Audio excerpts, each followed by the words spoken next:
طبیعتاً با لایک کردن ویدیو من تولید کننده محتوا متوجه میشم که ویدیو خوبه، پس با لایک کردن ویدیو متوجه میشم که اون ویدیو خوبه و سعی میکنم ویدیوهام در حول و محور اون موضوع باشه. اون جاهایی فکر میکنم که این کانال گنده ترین کانال در سبک و موضوع خودش باشه.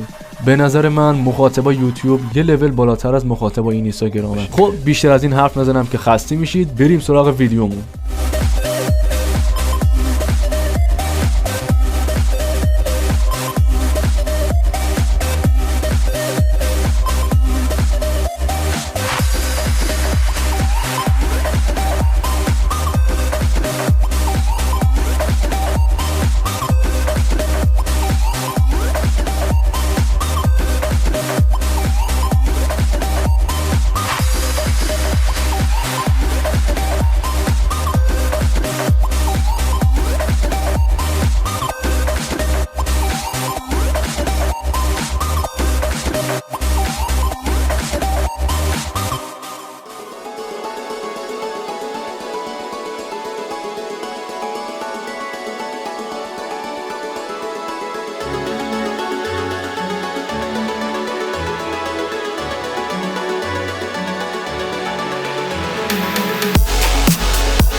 and crowns of ancient keys.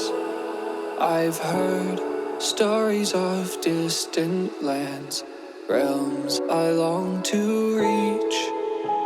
Your voice, it beckons me to go to worlds unexplored, to leave behind my home and wander.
نظر شما چیه؟ کاوه تیونر رو ساب داشته باش، همیشه یه چیزی واسه یاد گرفتن هست. اگه هم دوست داشتید این ویدیو رو لایک کنید. تا ویدیو دیگه شما رو به خدا بزرگ میسپارم. بدرود.